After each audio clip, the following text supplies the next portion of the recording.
Welcome to the Deep Dive. We sift through the sources to give you clear roadmaps for complex topics. Today, personal finance, using Tiffany Aliche's book, Get Good with Money. That's right. And our mission today is, well, pretty ambitious. We're unpacking Alicia's entire 10-step plan for what she calls financial wholeness. Okay. We'll dig deep into those crucial first 3 steps, but we're definitely not stopping there. We want to give you the full journey, how you build stability, then move to growth, and finally think about legacy. And Aliche, she's known as the Budgetnista, right? Award-winning financial educator.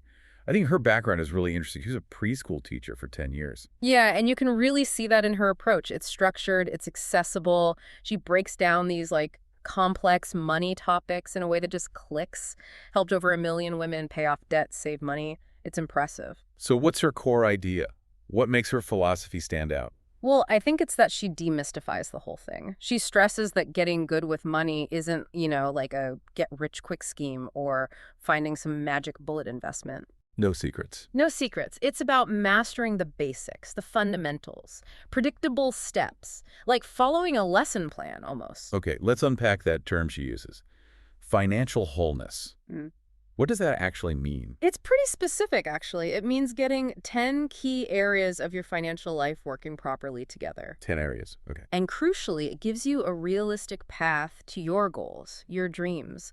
Her point is this feeling of wholeness, this peace with your finances. It's achievable. Doesn't matter what your income is now or how much debt you have. So it's about structure giving you control, even if the numbers aren't perfect yet. Exactly. The structure is the way out of feeling overwhelmed. That sounds incredibly helpful. Let's dive into that structure then. Step 1, budget building, crafting your financial blueprint. She calls this the say yes step. Yeah, and that framing is powerful, isn't it? It's the foundation. Say yes, meaning not restriction, but permission. Precisely. A budget isn't about saying no all the time. It's about enabling you to say yes to the things that truly matter, to your future goals. So what does a proper budget look like, according to her? Well, it needs to be formally documented, written down, or digital. And this is key. It should be fully or at least semi-automated. It needs to clearly itemize your income, your expenses, and your savings. That automation part feels really important. It's not about carrying a notebook and tracking every penny manually. Absolutely not. That's where people often fail, right? It becomes a chore. Aliche insists it needs to be active, something that adjusts almost instantly to your life right now. So it's a living tool, not a static document. Exactly. If it's not active and easy to adjust, it just becomes a source of guilt, not a tool for peace. She lays out 8 steps to build and keep it working, but the core idea: automate the tracking so you can actively monitor where your money's going and make sure it aligns with those yes goals. Okay, framework built. Then we move to step 2, which is about building security. Save like a squirrel, establishing that safety net. I love that analogy. Save like a squirrel. Me too. She calls savings the rocket fuel for your future. And also, that essential cushion for unpredictabilities. That makes sense. What's the specific goal here? The target is pretty clear. Build up an emergency fund, enough to cover at least 6 months of your essential living expenses. 6 months, wow. Yeah.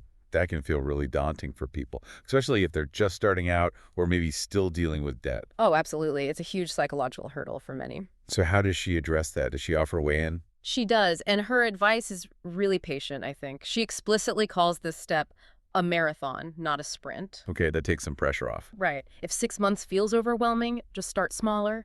Aim for 3 months first, then build from there. There's no fixed deadline. The key is consistent effort, not perfection overnight. Consistency over speed. Exactly. And she says, when that fund is finally full, whenever that is when the real thing begins. That's when you know you've got that solid foundation, real stability. Stability secured. Okay, now for what might be the biggest challenge for many listeners. Step 3, dig out of debt. Chart a path to financial liberation. Debt can feel like quicksand, can't it? It really can. But Aliche reframes the goal here, which I find interesting. It's not just about the emotional relief of being debt-free, though that's huge. So what's the strategic goal? It's about reducing or eliminating those debt payments, specifically to free up your cash flow, money that can then be used to start building wealth.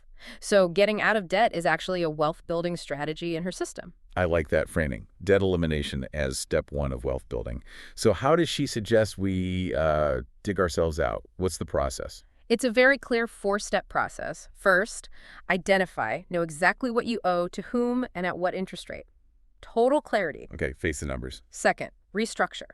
Look for ways to lower your interest rates. Third, choose a paydown plan that works for you. And fourth, crucially, automate that plan. Set up the payments automatically. Automation again. Mm-hmm. Takes the emotion out of it, maybe. Prevents slipping back. That's exactly the idea. Prevents that decision fatigue or emotional spending that can derail progress. Let's focus on step 2 for a second, restructuring. What are some concrete things listeners should look into? Okay, good question. You should definitely research balance transfer credit cards. Getting a 0% introductory period can save you a ton in interest while you pay down principal. 90 cents. Anything else? Yeah, also look into personal loans. If you have high interest credit card debt, could consolidating it into a personal loan with a lower fixed rate make sense? You need to run the numbers, obviously, but the goal is always lower the interest you're paying. Right, so more of your payment hits the actual debt. Now, about those pay down plans in step 3. The two big ones were always the snowball method and the avalanche method. Can you break those down quickly? Sure, so the choice between them is actually pretty fascinating. It often comes down to psychology more than pure math. The snowball method, you list your debt's smallest balance to largest, ignore interest rates for a moment, and attack the smallest one first while paying minimums on the others. Once it's gone, you take that payment amount and add it to the minimum of the next smallest debt. So you get quick wins. It feels good. Exactly. It builds momentum. Those quick victories keep you motivated. The avalanche method, on the other hand, focuses purely on math. You list debts by interest rate, highest to lowest, and attack the highest interest debt first. Which saves you the most money in the long run, mathematically speaking. Correct. Over time, you'll pay less interest with avalanche. So the decision is, do you need the psychological boost of quick wins, snowball, or are you disciplined enough to stick with the most mathematically efficient path, avalanche? And Aliche doesn't necessarily push one over the other. No, she emphasizes figuring out what works for you, your personality, your situation, maybe even a hybrid approach. The best plan is the one you'll actually stick with, right? If avalanche feels too slow and you quit, its mathematical perfection is useless. That makes total sense. Personalization is key. Okay, so we've covered the first 3 steps. Building the budget, saving the emergency fund, tackling debt. That feels like building the defenses, securing the base. Yeah, absolutely. That's the stability piece of financial wholeness. So now we shift gears. From defense to offense, maybe. What does the rest of the roadmap, steps 4 through 10, look like? That's a great way to put it. Yeah, the remaining steps really accelerate the journey from just being stable to actively growing your wealth and planning for the future. It's about optimizing everything. Okay, lay it out for us. What's step 4? Build your credit score. How does that fit in, especially as step 3 involved maybe taking on a consolidation loan? Good point. They're totally linked. Once you've got a handle on paying down debt responsibly, step 4 is about actively building a positive credit history. A good credit score isn't optional in her view. Why is it so critical? Well, it affects everything, doesn't it? Interest rates on loans, mortgages, car loans, sometimes even renting an apartment or getting a job.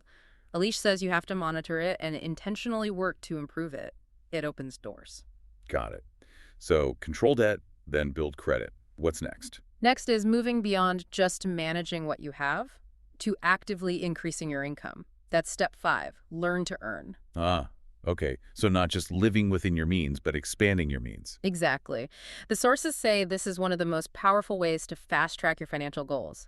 And it's not passive, like just hoping for a raise. What does she suggest, practically? Intentional strategies, things like getting new skills or certifications, actively negotiating your salary, maybe developing a side hustle based on skills you already have, being proactive about boosting your earning potential. Makes sense.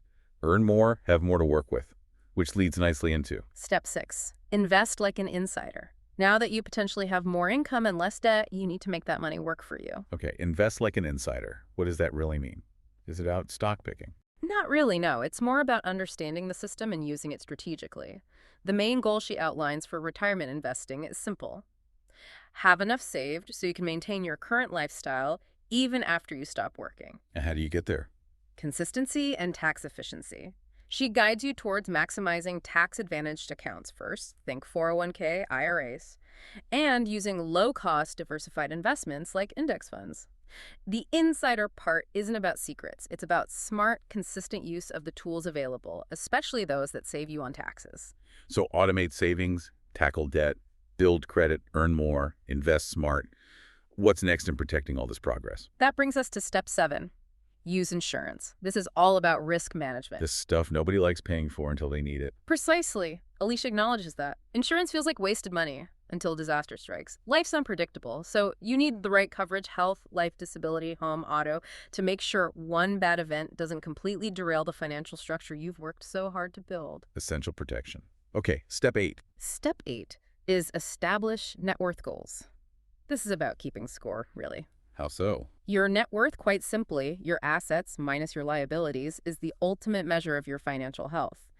Elise encourages you to track it regularly, constantly, and to make daily decisions, even small ones, that nudge that number up.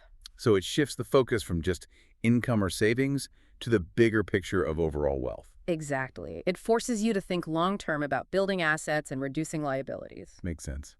Now, as things get more complex with investing, insurance, taxes, step 9 seems logical. Pick your money team. Absolutely essential as you progress. You can't be an expert in everything, and you shouldn't try to be. Elise says you need to assemble your A players. Who's on the team? Professionals, like a good financial advisor, maybe a tax professional, an estate planning attorney eventually. People whose expertise you can leverage to make smarter decisions and avoid costly mistakes. Don't go it alone. Smart. Leverage expertise. And that brings us to the final step, the culmination of it all. That's step 10. Leave a legacy. This is the long view. It involves smart estate planning, thinking about what happens to the wealth you've built. So wills, trusts, beneficiaries, that sort of thing. Yes, exactly. But also thinking bigger, perhaps. What impact do you want your resources to have after you're gone? It really brings the whole journey full circle, from managing your first budget to planning for future generations. Wow. Okay. Looking at all 10 steps together, it really is a comprehensive roadmap. It moves methodically from just getting by to stability, then growth, protection, and finally, legacy. It really does. And I think the core message from Aliche running through all of it is just incredibly empowering. It makes financial mastery feel, well, accessible, transformative, even if you feel like you're starting from, a really tough spot financially. Yes, she seems to replace that sense of overwhelm and fear with a clear step-by-step curriculum. Exactly. It's like, here are the fundamentals, here's the order, focus on this step now. It takes the noise out. And that structure, that clear path, it turns what feels like a huge, scary task into something manageable, a journey you can actually navigate. Less abstract goal, more practical lesson plan. Well said. It provides the mechanics. And those mechanics lead to mastery, which ultimately leads to what she calls peace with your finances. That's the end goal, isn't it? Financial wholeness. Peace of mind, yeah. So that brings us to a final thought for you, our listener. You've heard the roadmap, the budget, the savings, the debt plan, the growth strategies, all 10 steps. The goal is achieving that peace. So the question is, what's one small, specific financial action you can take today, and critically, maybe even automate, to turn one of these fundamental steps from a point of stress into a source of peace? Just one thing. Think about that immediate, actionable step as we wrap up this deep dive.